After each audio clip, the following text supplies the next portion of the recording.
Hi everyone, I'm Dexter, 33, a software developer from Boston who grew up with controlling parents who always favored my sister. When a dream job opened up in Madrid, I jumped at the chance selling my house before leaving. I thought I'd tied up all loose ends until I got a frantic call from my sister while enjoying tapas at a local restaurant. Somehow my parents had given her the keys to my house, a house that now belonged to someone else.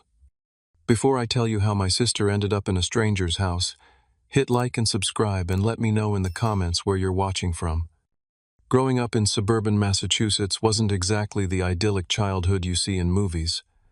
My parents made it clear from early on that there was a hierarchy in our family, and I wasn't at the top. My sister Amanda, who's 28 now, was always the golden child. Everything she did was celebrated like she'd just discovered the cure for cancer, while my achievements barely registered on their radar. When Amanda made the swim team in middle school, my parents threw a party and invited the entire extended family. When I was accepted into the robotics club and won a regional competition, they asked if that would interfere with my lawn mowing schedule. That pretty much sums up my childhood. The disparity became even more obvious as we entered high school. Amanda got a car for her 16th birthday, a brand new Honda Civic with all the bells and whistles. When my 16th birthday rolled around, my dad handed me a bus schedule and told me that independence meant figuring things out for myself. I ended up saving for 2 years, working at a local grocery store after school and on weekends to buy a beaten-up Ford that broke down every other week. College was where the difference in treatment became impossible to ignore. My parents paid Amanda's full tuition at a private university, covered her apartment, and gave her a generous monthly allowance. They sat me down before senior year of high school and explained that they couldn't afford to help with college because they were saving for Amanda's graduate school. I remember my mother saying, "You're smart and resourceful, Dexter. You'll figure it out." And figure it out I did. I worked 3 jobs while maintaining a full course load at the state university. I was a teaching assistant in the computer science department, stocked shelves overnight at a 24-hour supermarket, and did freelance web development on the side. I graduated with honors and minimal debt entirely through my own efforts. My career in software development took off faster than I expected. I landed a good position at a tech company right out of college and climbed the ladder steadily. By the time I was 30, I had saved enough for a down payment on a modest house in a nice neighborhood outside Boston, a 3-bedroom colonial with a small yard and a front porch where I could drink my morning coffee. Buying that house was a major milestone for me. It represented everything I had worked for: stability, independence, and proof that I could succeed without my parents' help. When I called to tell them about it, my father's first question was whether I'd gotten a good interest rate. My mother wondered aloud if it wasn't too much house for just one person. Amanda, who was present during the call, immediately asked when she could come stay for an extended visit. Despite the obvious favoritism and years of feeling like a second-class citizen in my own family, I never completely cut ties. I reduced contact to holiday gatherings and occasional phone calls, always keeping conversations light and avoiding any topics that might lead to confrontation. I told myself this was maturity, but looking back, I was still seeking approval I would never receive. The family dynamic shifted about 8 months ago when Amanda's marriage fell apart. Her husband, a pharmaceutical sales rep she'd met in college, left her for his coworker. Amanda, who had never held a full-time job, suddenly found herself without the comfortable lifestyle she was accustomed to. Predictably, she moved back in with our parents, who welcomed her with open arms and converted their home office into a temporary bedroom for her. That's when the pressure on me intensified. My mother started calling weekly with thinly veiled suggestions about how I could help Amanda get back on her feet. My father was more direct, asking if I could loan Amanda money for a fresh start. Neither of them seemed to consider that Amanda might need to take responsibility for her own life, for once. "Your sister is going through a very difficult time," my mother would say, her voice dropping to that guilt-inducing whisper she'd perfected over the years. "Family helps family, Dexter. I maintained my boundaries while trying to stay civil. I offered to help Amanda update her resume and used some industry connections to get her interviews for entry-level positions. I even suggested she could stay with me for a week or two while apartment hunting. But I made it clear that I wouldn't be her financial safety net. This stance was met with cold disappointment from my parents and passive-aggressive texts from Amanda about how some people don't understand the meaning of family. The tension was building, but I was managing it. Then came the job offer that would change everything. The email from Tech Fusion International arrived on a Tuesday morning in early spring. At first I thought it was spam. An international tech company headquartered in Madrid wanted to interview me for a senior developer position. It seemed too good to be true. But after some research and a few preliminary calls, I realized this was legitimate and potentially life-changing. Tech Fusion was expanding their artificial intelligence division and had come across some open-source code I'd contributed to GitHub. They were impressed with my problem-solving approach and wanted someone with my skill set to join their team. The position offered a substantial salary increase, comprehensive benefits, and most enticingly, the chance to live in Spain for at least 2 years. My initial reaction wasn't immediate excitement. Instead, I felt a familiar weight of family obligation holding me back. What would my parents expect of me? If I moved overseas, would they guilt me about abandoning Amanda during her time of need? Would moving thousands of miles away finally make me the official black sheep of the family? I called my best friend Tyler that evening, pacing around my kitchen as I explained the offer and my reservations. "Are you seriously considering turning this down because of your family?" Tyler asked, the disbelief evident in his voice. "The same family that made you work 3 jobs through college while paying your sister's full ride." "It's complicated," I said, though even to my own ears that sounded weak. "No, it's not," Tyler shot back. "It's actually very simple. This is your life, Dex, not theirs. When was the last time they considered your needs before making a decision?" That question hit me hard. I couldn't remember a single instance when my parents had prioritized my happiness or well-being over Amanda's. Not one. Over the next week, I threw myself into researching Madrid, the neighborhoods, the cost of living, the expat community, the tech industry there. I spoke with current Tech Fusion employees via video calls asking about their experiences. I consulted with a financial advisor about the implications of working abroad. Every piece of information I gathered pushed me closer to saying yes. The final interview with Tech Fusion sealed the deal. The team was brilliant and welcoming. The projects they described were exactly the kind of challenging work I'd been craving, and they made it clear they valued work-life balance, something my current company only paid lip service to. When the official offer came through, I accepted it within 24 hours. I would start in Madrid in 6 weeks. Telling my family was exactly as difficult as I'd anticipated.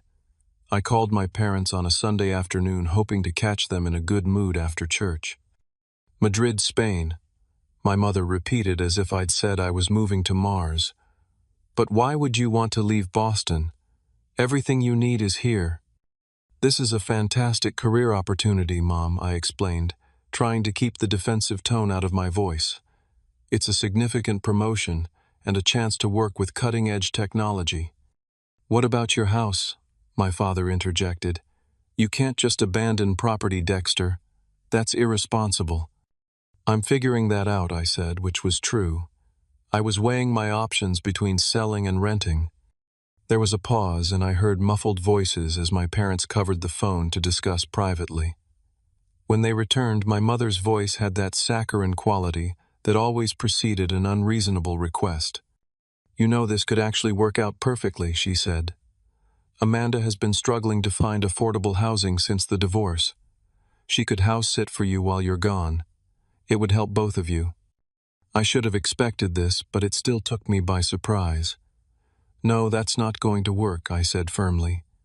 "I'm either going to sell the house or rent it through a property management company." "But why pay strangers when family could help?" my father demanded. "Amanda would take good care of the place." The same Amanda who had never paid a bill on time in her life, who had called me 6 months ago, because she didn't know how to reset a circuit breaker, who had never lived independently without her parents or husband managing the place, practical aspects of life, that Amanda— "I've already made my decision," I said, surprised by how steady my voice remained. "This isn't up for discussion." The conversation deteriorated from there, with my parents suggesting I was being selfish and unreasonable. When Amanda called later that evening to echo their sentiments and explain how perfect it would be for her to live in my house rent-free, I cut the conversation short and told her my decision was final. In the following days, I decided selling the house made the most sense. The Boston real estate market was hot, and I didn't want the hassle of being a landlord from overseas. I contacted a realtor who had helped a colleague sell his condo, and within days we had professional photos taken and the listing went live. To my surprise and relief, we received multiple offers within the first week, most above asking price. I accepted a clean offer with a quick closing timeline from a young couple who had been house hunting for months. They were flexible about the closing date, which aligned perfectly with my relocation plans. Throughout this process, I kept details vague when talking to my family. I told them I was handling the house situation and changed the subject whenever they pressed for specifics. I knew telling them I was selling would only create drama I didn't need while preparing for an international move. It wasn't dishonesty, I reasoned, just strategic information management.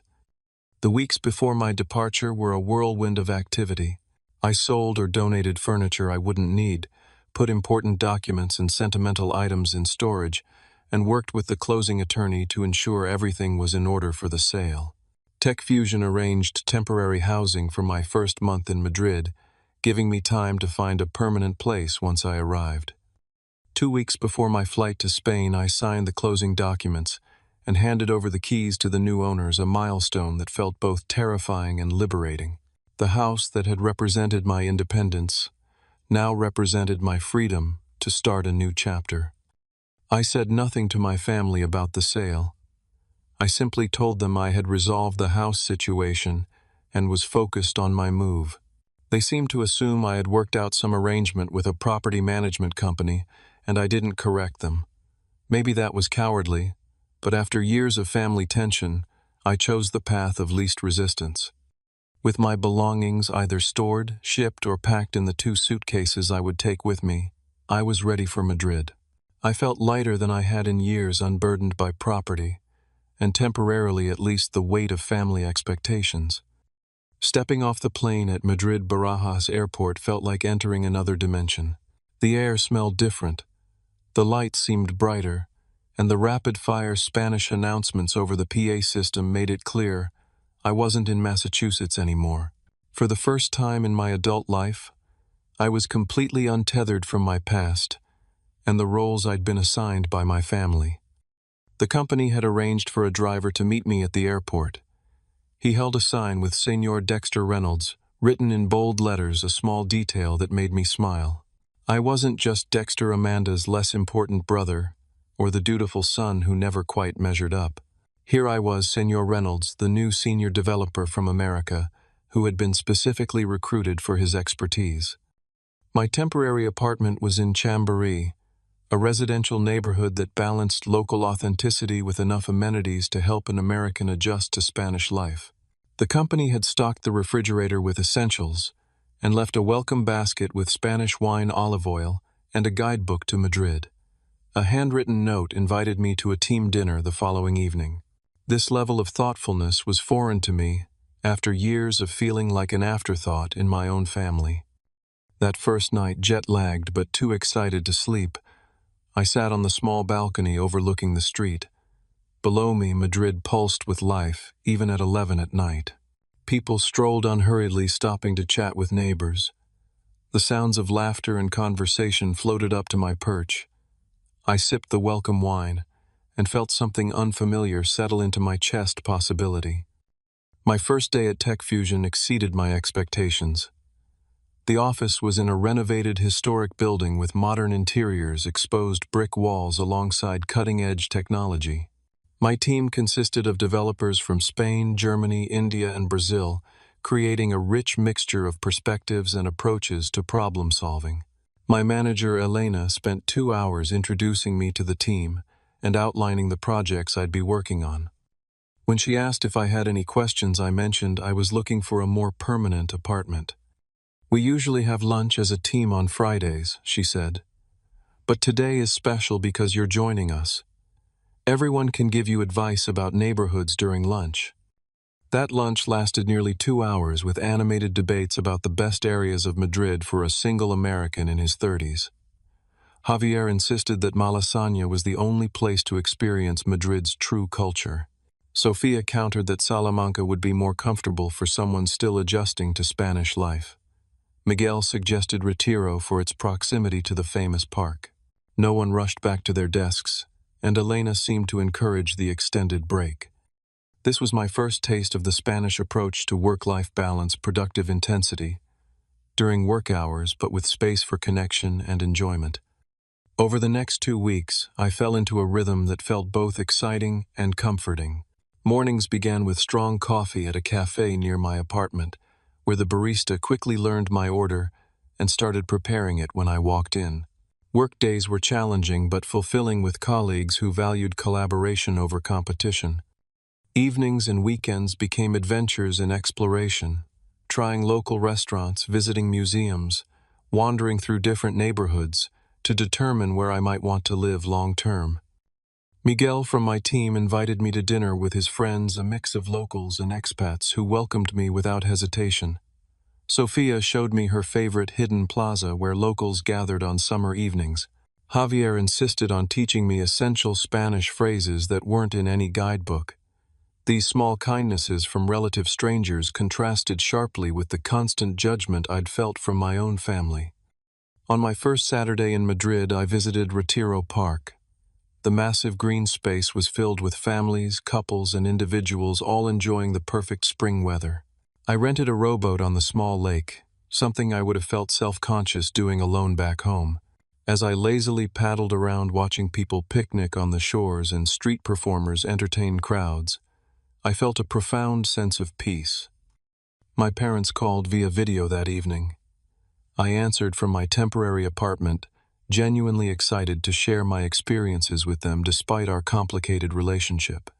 "The apartment is so small," was my mother's first comment after I gave them a virtual tour, "and it looks old."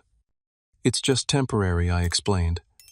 "And it's actually in a historic building from the 1800s, which is why it has these amazing details." I pointed to the ornate molding on the ceiling. "Have you found a job yet?" my father asked, seemingly forgetting that I had moved for a specific position. "I already have a job, Dad. I moved here for it. I've been working at Tech Fusion for about 2 weeks now." "Well, how long do you think this phase will last?" my mother asked, her tone suggesting she was humoring a child's fleeting interest. "It's not a phase, Mom.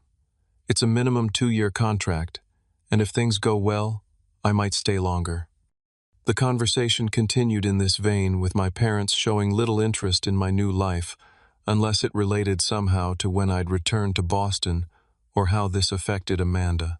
They didn't ask about my work, my colleagues, or my impressions of Madrid. When Amanda joined the call briefly, she immediately complained about a job interview that hadn't gone well, shifting the focus to her struggles. After hanging up, I sat on my balcony again, watching the lively street below. The contrast between my family's narrow focus and the expansive world I was discovering couldn't have been clearer. For the first time, I could see how their constant disapproval had shaped my self-perception. Here, 3,000 miles away, that fog was beginning to lift. The following weekend, I explored potential neighborhoods for a permanent apartment. Retiro had captured my heart with its proximity to the massive park, good transportation connections, and mix of traditional and modern elements. I contacted a rental agent who specialized in helping expatriates and arranged to see several apartments the following week. During a team lunch, I mentioned my plans to find a permanent place.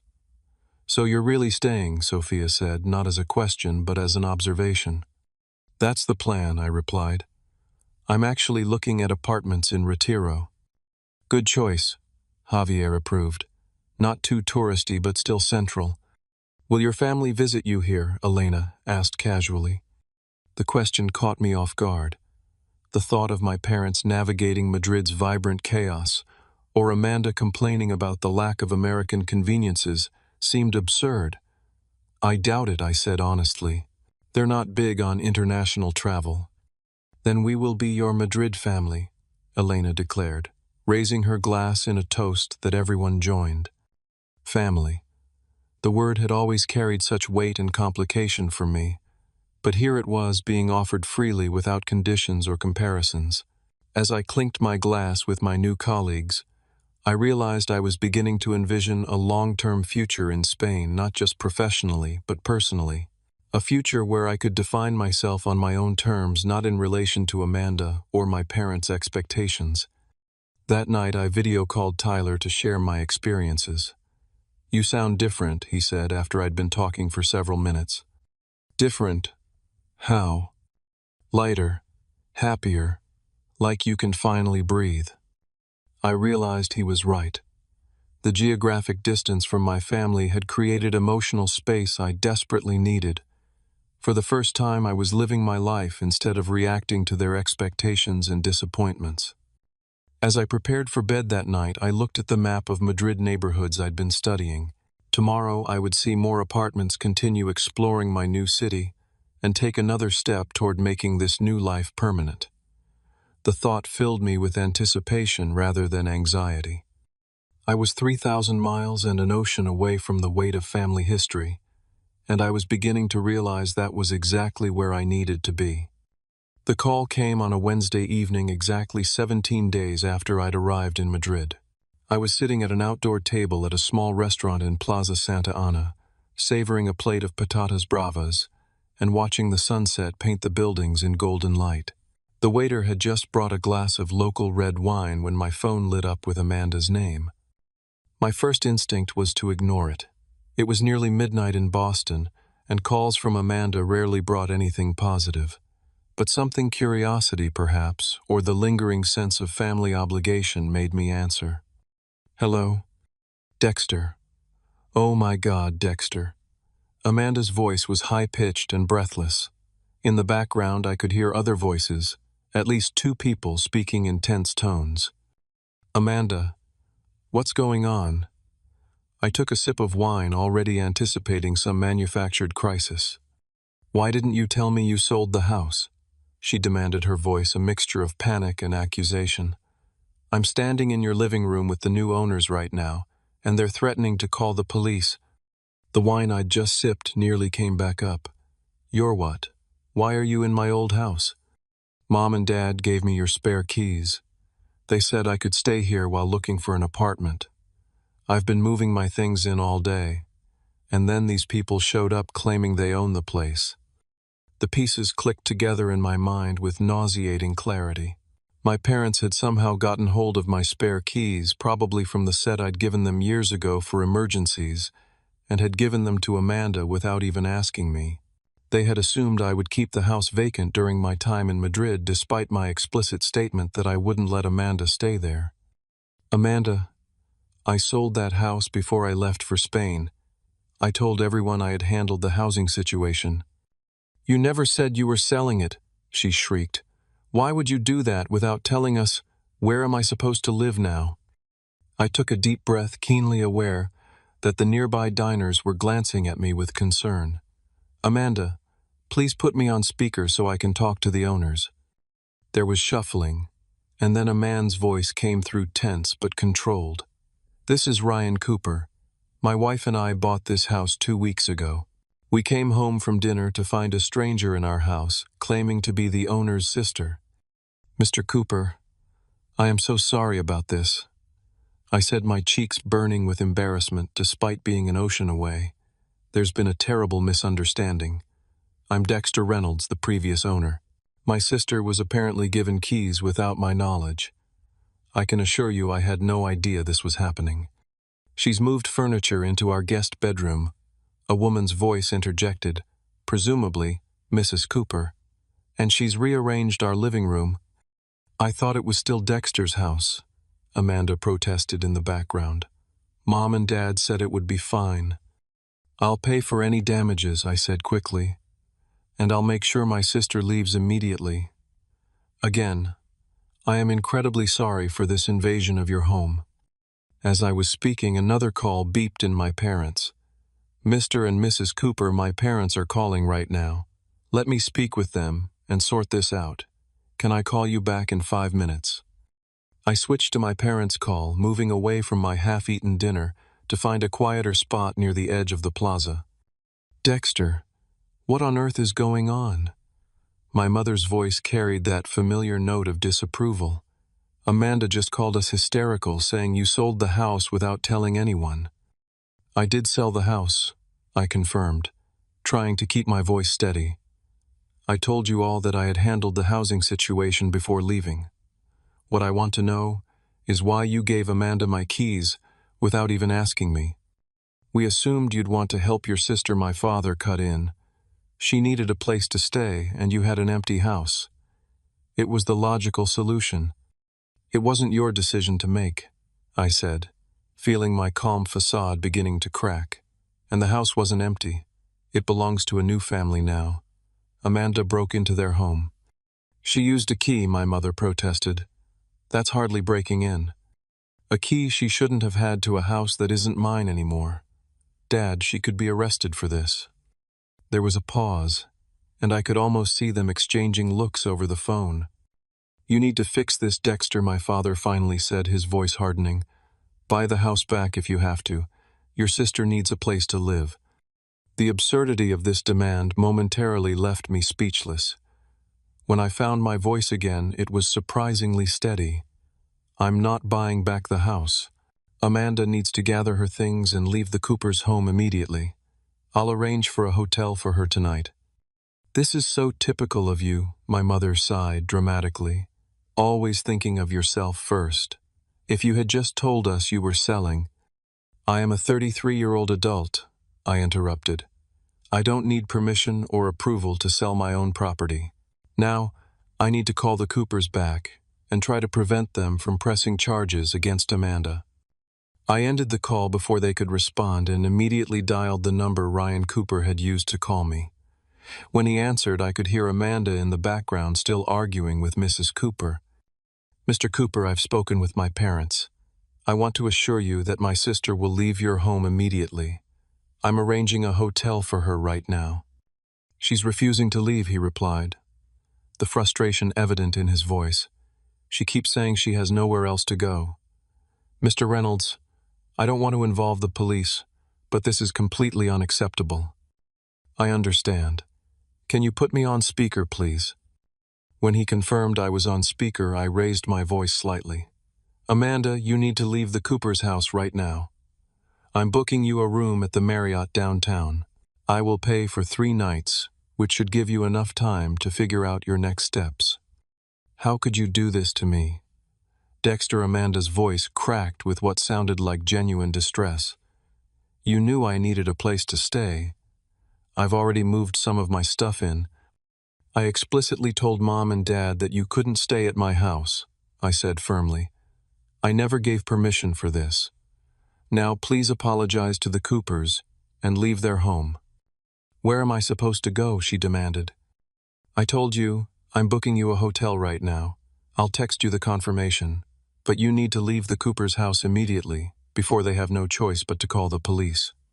There was a long pause filled with what sounded like muffled crying. Finally, Mrs. Cooper's voice came through. She's agreed to leave. We'll help her get her things into her car. Relief washed over me. Thank you for your patience, Mr. and Mrs. Cooper. I am truly sorry for this situation. Please let me know if there are any damages I can compensate you for. After ending the call, I quickly booked a hotel room online and forwarded the confirmation to Amanda. Then I returned to my table at the restaurant where my dinner had gone cold and my wineglass stood untouched. The waiter approached with concern. Is everything okay, sir? Is everything okay? No, I answered honestly. But it will be. As I settled my bill, my phone buzzed with a text from Amanda. I hope you're happy now. Mom and Dad are furious with you. I'm in the hotel but have nowhere to live because of you. I put the phone away without responding. The weight of family drama that I thought I'd left 3,000 miles behind had somehow reached across the Atlantic to find me. But for the first time, I wasn't going to apologize for setting boundaries or living my life on my own terms. The morning after the incident, I woke to a barrage of missed calls and text messages. My parents had called 7 times overnight. Amanda had sent a stream of increasingly accusatory texts. Even my aunt and uncle had weighed in, clearly having heard a one-sided version of events. I was scheduled to view apartments that afternoon, a step toward cementing my new life in Madrid, but the family crisis threatened to overshadow everything. Rather than let it simmer, I decided to address it head-on. I made a video call to my parents, knowing Amanda would likely be with them. They answered immediately. As expected, Amanda sat between them on their living room sofa, her eyes red and puffy from crying. My father's face was set in the stern expression I knew all too well from childhood, while my mother wore her martyred look of disappointment. Dexter James Reynolds, my father, began using my full name as if I were still a child. You have some explaining to do. Actually, I think you're the ones who need to explain. I countered, surprising myself with my directness. You gave Amanda keys to a house that wasn't mine anymore without even asking me first. You never told us you sold it, my mother exclaimed. How were we supposed to know? I told you I had handled the housing situation. I wasn't obligated to provide details of a private real estate transaction to anyone, including family. This is exactly the kind of selfish behavior we've come to expect from you, my father said, his voice rising. Your sister needed help during a difficult time, and you couldn't even keep your house for a few months to give her a place to stay. I offered to help Amanda in other ways, I reminded them. I updated her resume, connected her with job opportunities, even offered temporary housing while she looked for her own place. What I didn't offer was to keep a property I no longer needed so she could live rent-free indefinitely. It wouldn't have been indefinitely, Amanda interjected, her voice quavering. Just until I got back on my feet. And when would that be exactly? I asked. You've been getting back on your feet since your divorce 8 months ago. That's unfair, my mother protested. Amanda has been through a traumatic experience. So getting divorced means she's entitled to my house. A house I worked 3 jobs to save for, that I paid for entirely on my own without any help from any of you. We're your family, my father said, as if that single fact trumped all other considerations. Family helps family. Funny how that principle only seems to apply when Amanda needs something, I observed. Where was that family-first attitude when I was working overnight shifts to pay for college? An uncomfortable silence followed. Amanda broke it with a dramatic sob. I had already started moving my things in. I gave notice at my apartment because Mom and Dad said I could stay at your place. This was news to me. You gave notice at your apartment, without even confirming with me first. Mom and Dad said it would be fine, she sniffled. They said of course you'd want to help me. I looked at my parents, who at least had the grace to look slightly embarrassed. You told her she could move into my house without even asking me. We assumed you'd be keeping it, my father said defensively. It made no sense to sell a perfectly good house for a temporary job overseas. This isn't a temporary job, I said for what felt like the 100th time. This is a career move, potentially a permanent one. And even if it were temporary, the house was mine to sell. Well, you need to fix this, my mother declared. Amanda has nowhere to live now because of your impulsive decision. My decision to sell my own property wasn't impulsive. And Amanda has the same options anyone else would have. She can find an apartment, stay with friends, or continue living with you. Our house isn't set up for long-term guests, my father objected. Neither was mine, I pointed out. Yet you had no problem volunteering it. This conversation isn't productive, my mother interjected. The fact is, Amanda needs a place to live, and you're in a position to help. Can't you talk to the people who bought your house? Offer to buy it back? You're making good money at this new job, aren't you? The suggestion was so outlandish that I almost laughed.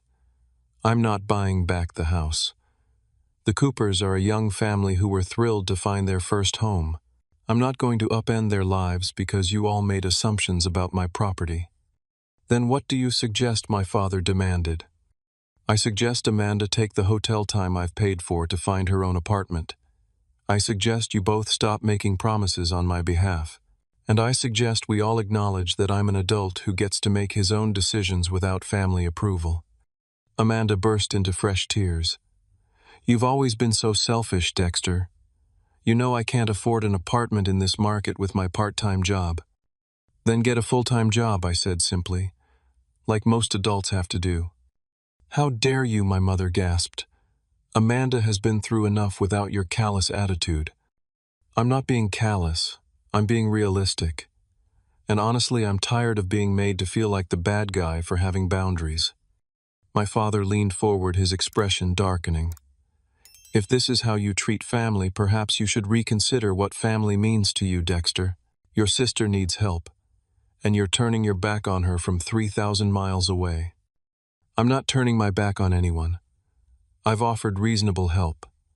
What I'm not offering is to upend my life and finances to solve a problem Amanda created for herself with your encouragement." "Well, if that's your attitude, maybe we should reconsider our relationship," my father said coldly. "I won't have a son who abandons his sister in her time of need." In the past, this threat would have devastated me, the ultimate parental disapproval I'd spent my life trying to avoid. But sitting in my Madrid apartment, looking at their angry faces on my screen, I realized something profound. Their disapproval no longer held power over me. "If that's how you feel, I respect your decision," I said calmly.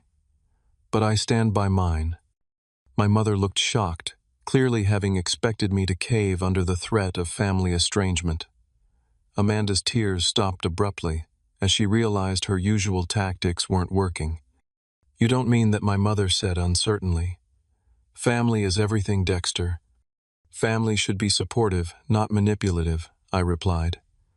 "I've spent my entire life trying to earn approval that never came. I'm done with that now." "So you're choosing your fancy European life over your own sister?" Amanda accused. "I'm choosing healthy boundaries over endless emotional manipulation," I corrected her. "And I'm choosing to live my life on my own terms, not as a supporting character in the Amanda show." "This discussion is over," my father declared, reaching for the end call button. "When you come to your senses and remember what family means, you can call us." The screen went black before I could respond. I sat in silence for a moment, waiting for the familiar wave of guilt and anxiety that usually followed confrontations with my family. Instead, I felt an unexpected sense of clarity and calm. My phone buzzed with a text from Ryan Cooper. "Just wanted to let you know your sister has removed all her belongings from our house. No damage done. We understand this wasn't your fault." I thanked him for his understanding and apologized again for the intrusion. His gracious response stood in stark contrast to my family's reaction, despite the fact that he was the truly wronged party in this situation. As I prepared to meet the real estate agent for apartment viewings, I realized I was standing at a crossroads.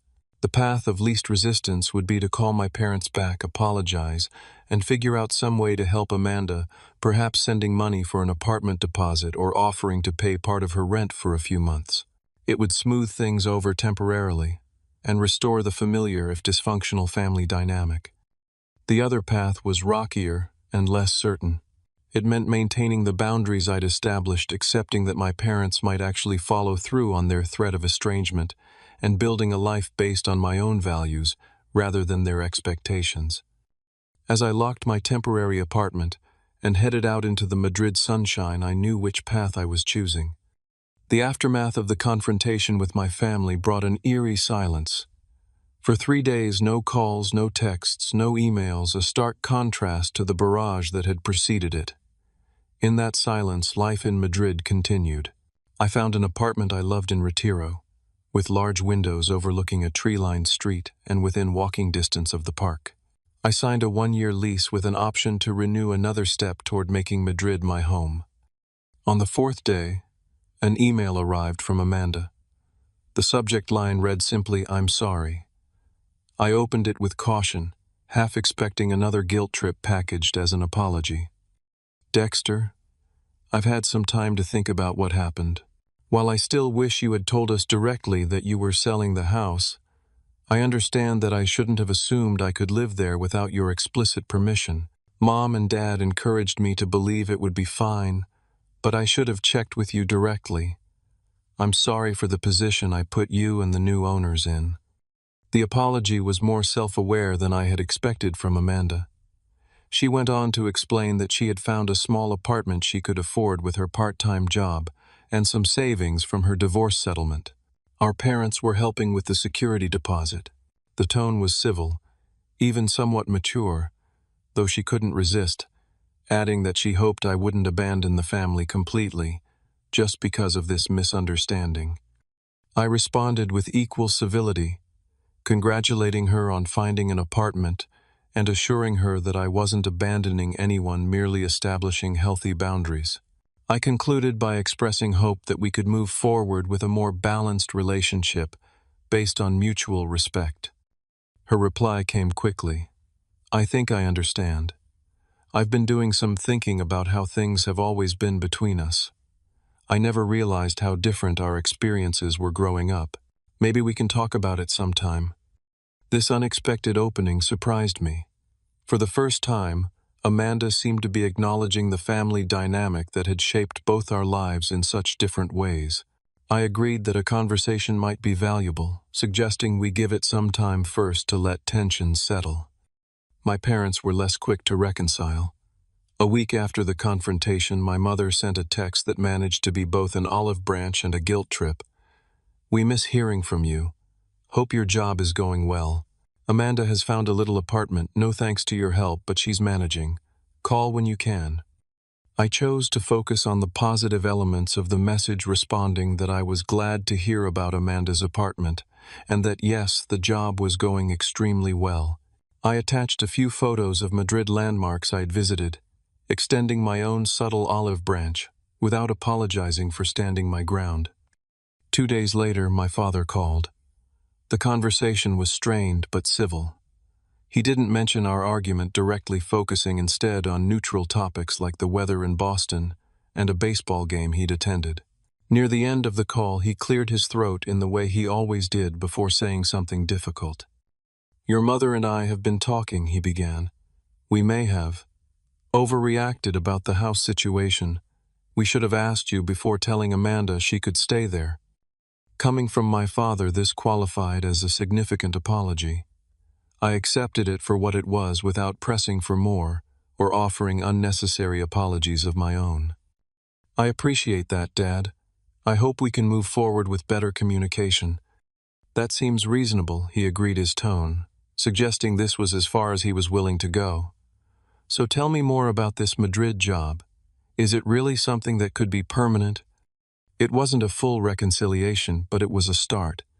Over the following weeks, communication with my family slowly resumed, though with a different quality than before. I was more direct about my boundaries, and they were somewhat grudgingly more respectful of them. Amanda and I had several conversations about our childhood and the family dynamics that had shaped us both. While she didn't fully acknowledge the preferential treatment she'd received, she did admit that our parents had created an unhealthy dependency in her that she was now struggling to overcome. Meanwhile, my life in Madrid flourished. I settled into my new apartment, decorating it with local art and furniture that reflected the city's blend of traditional and modern aesthetics. My Spanish improved from rudimentary to conversational, allowing me to navigate daily life with increasing confidence. At work, I took on leadership of a key project, earning recognition from senior management. The expat community I'd connected with became a kind of chosen family. Sunday brunches with Sophia and her boyfriend, weekend hiking trips with Javier and his friends, cultural events with colleagues. These relationships developed naturally without the weight of obligation or comparison that had characterized my family interactions. About a month after the house incident, I received an unexpected email from Ryan Cooper, the new owner of my former house. He attached photos of the renovations they'd completed on the kitchen, a project I'd always wanted to do but never found time for. Thought you might like to see how the house is evolving, he wrote. My wife and I wanted to thank you again for handling that awkward situation with your sister so promptly. We understand family complications and appreciated your professionalism. If you're ever back in Boston and want to see how we've made the place our own, you'd be welcome for dinner. This simple gesture of goodwill from someone who had every right to be angry touched me deeply. I thanked him for the photos and the invitation, promising to take them up on it if I found myself back in Boston. As spring turned to summer in Madrid, I realized I hadn't thought about my family's approval in weeks. The constant background anxiety that had accompanied me throughout my adult life. Am I doing enough? Will they finally be proud of me? Why can't they see my value had faded to near silence? In its place was a growing confidence in my own choices and values. One evening, as I sat on my balcony watching the sunset paint the Madrid skyline in gold and pink, my phone rang with my mother's number.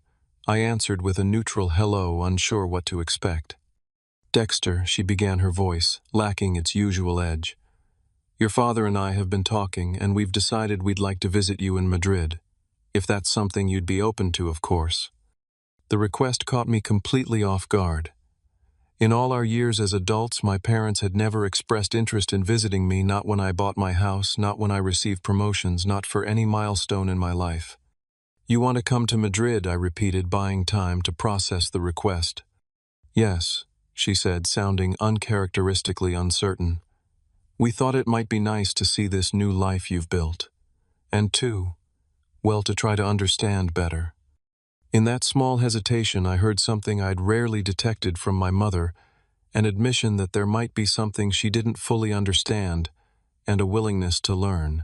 It wasn't a complete transformation, but it was a start. I'd like that, I said honestly. Madrid is beautiful in the fall.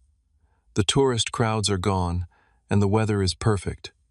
Then we'll look at flights for September, she said, relief evident in her voice. And Dexter, thank you. As I ended the call, I realized that standing my ground hadn't resulted in the family estrangement I'd feared all my life. Instead, it had created space for a potentially healthier relationship, one based on mutual respect, rather than obligation and comparison.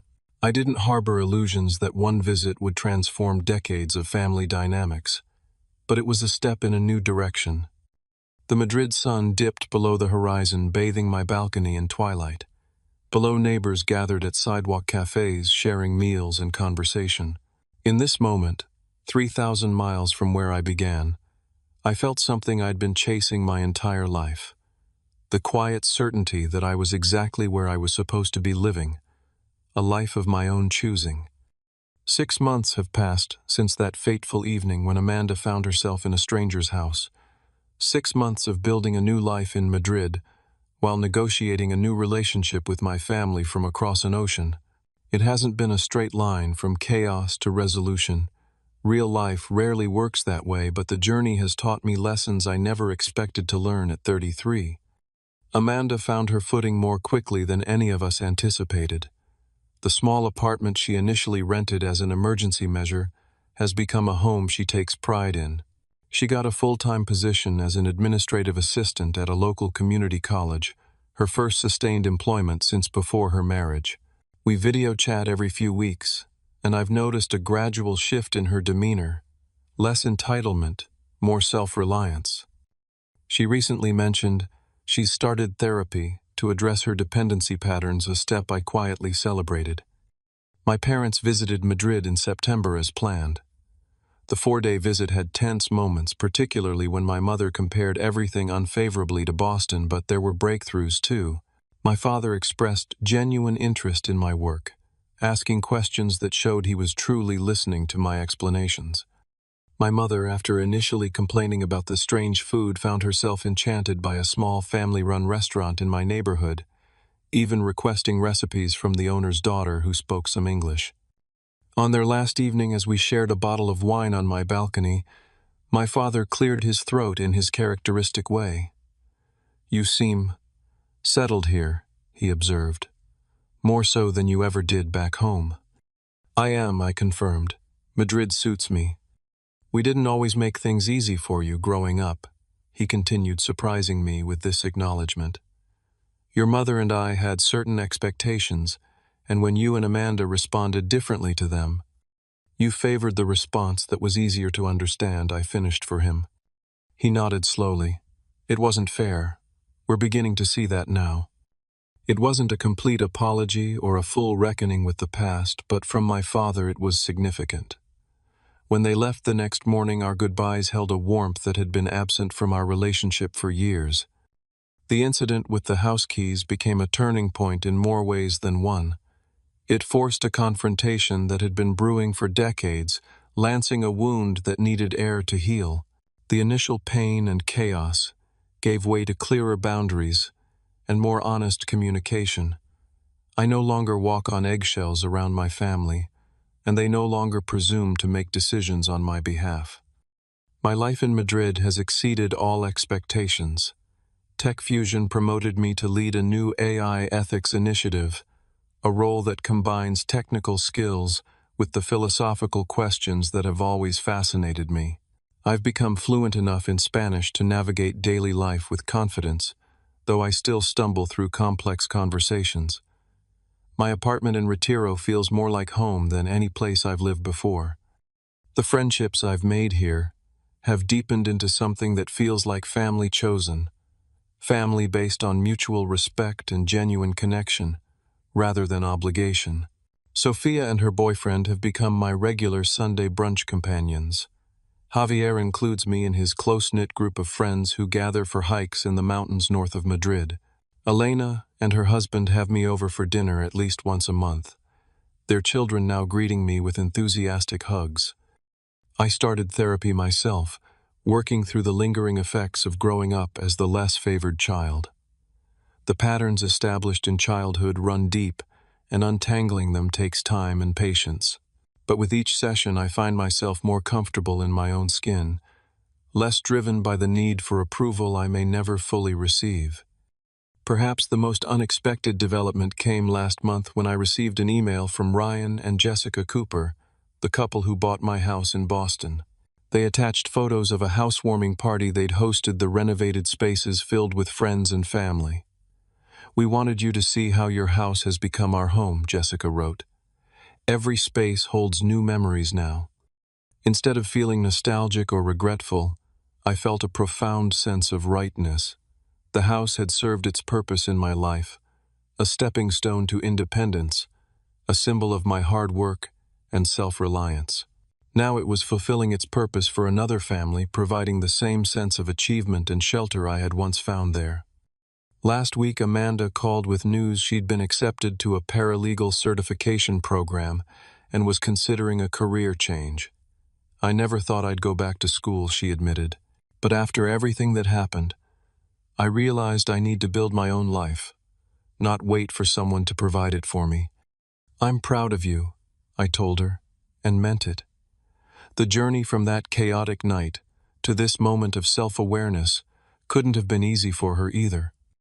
I had a good example, she said quietly, even if I didn't always appreciate it at the time. As the sun sets over Madrid this evening, I find myself reflecting on the strange sequence of events that led me here. If my parents hadn't given Amanda those keys, if she hadn't entered a stranger's house thinking it was still mine, would I have found the courage to confront decades of family patterns? Would they have been forced to see me, really see me as an independent adult, with the right to make my own choices? Sometimes the most painful moments become the most transformative. The key incident literally and figuratively unlocked a new phase of life for all of us. Amanda is finding her independence. My parents are reconsidering long-held assumptions, and I am building a life based on my own values rather than reactions to family expectations. I don't know if I'll stay in Madrid forever. The 2-year contract has another 18 months, and Tech Fusion has hinted they'd like me to consider a permanent position. What I do know is that wherever I go next, I'll be making the decision based on what's right for me, not out of obligation or fear or the endless quest for approval.